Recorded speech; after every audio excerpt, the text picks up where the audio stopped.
Yesterday I made a video which was about what good you can make out of the theory, and I got the question, which is kind of interesting, and it's kind of something to I should probably explain. It's not from this current book, Metadimensional. It's from my previous book, Inconsistent, but in relation to this one. And so I didn't really talk about it because it's really just really raw philosophy, I guess. But it's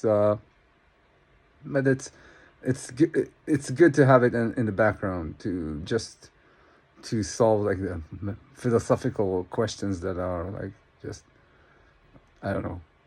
It's interesting maybe. So again, so this is my book, Inconsistent, and the question is can there be an end to experience? Like experience keeps uh, drifting between bodies. That's what I'm arguing, because it's the same metaphysical element, the dimension of experience now. And could it could that could you get out of this like roller coaster of switching between bodies? Is the way out? Now, first, like it should be clear when I'm talking about the way out, it can't be inside the wakeful physical world. That everything that happens in it is just a concoction that the body produces. Nothing actually. There is no life being ended and the life beginning. There's nothing being created. It's just a reflection. It's just another perception of the objective substrate of the world. That's like the experiential intersection. That's the model. So when you're talking about the end of experience, you're not talking about something that happens inside physical reality. That's, according to the theory, that's not an option at all. And so this isn't something that would happen in time, like in the time you call in the present of the wakeful reality. That it's not like you're gonna have like you're gonna live your life and then you finally reach like some kind of knowledge. You attain some kind of a knowledge that would make it possible for you to end everything. Now, notice everything. So you want to end. Let's say you want out of the of experience. Let's say you want it. Let's say you want it's. I don't know why you want it, but let's say you want it. But because your experience is my experience, for you to get out, you have to drag everyone, me, your dog, your cat, your friends, everybody has to stop too, because it's the same element. You can't just undo one element, you can't undo the dimension of experience only in one instance of an experiential intersection. So you basically are doing something, taking out the whole of experience for all the experiential agents that you interact with.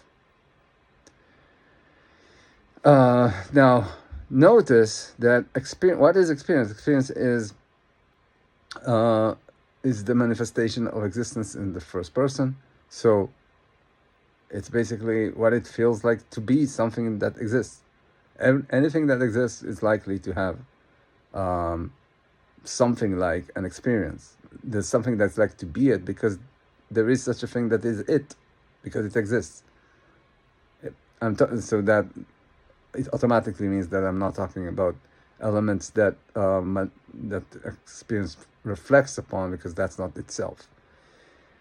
That's the physical objective substrate. Okay, I digress. Anyway, so if you want to stop the experiential drifting between bodies, you have to undo. You have to make it so that the dimension of experience wouldn't exist. But it's not something that happens in time. It's something that happens outside of time, because all the things that happen in time are the things that you are part of the concoction. So you are actually asking for something to make it so that something that exists will no longer exist. But you want to create change in a reality where there is no change because there is no time. So what you actually are trying to invoke is an inconsistent metaphysical action, and the only thing that can do an inconsistent metaphysical action, the changing of something without there being a substrate for change, is an inconsistent element. Inconsistent elements, I mentioned it in a different video, but these are basically necessarily exist, and they are the thing that they are need to be a part of any theory, and then segmented aspects actually carves the place for them. But the point is that inconsistent elements are, you cannot understand them rationally. You cannot understand them, period. They're not understandable. They don't, there is no, if you could say something rational about them, that means that you didn't understand what they are. So now you have an inconsistent element is the only thing that could have brought the dimension of experience into being, because it's an action that happened outside of time, and therefore it's a change that happened when there is no change. And notice that in segmented aspects there is no time like the time you learn about in physics. All time is experiential time. So the change that you are talking about is not happening in any experience. It's not happening in anything that exists. And furthermore, had it been like, let's say you said that there was another dimension of experience that is not your dimension of experience, and through it did the change. The problem there is that these are two different fundamental dimensions, meaning that they don't have any way to interact. They can't force one to exist and not to exist. So it comes down to the realization that only an inconsistent element could do the act of making you disappear, making the dimension of existence no more.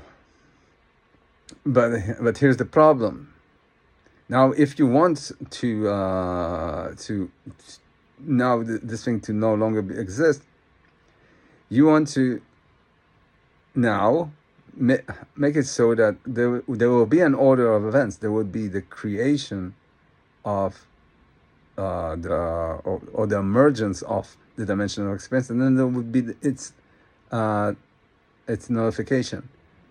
There would be some order, there would be some rationale, there would be something consistent about the inconsistent element, which means that you haven't gone up enough in the abstraction hierarchy.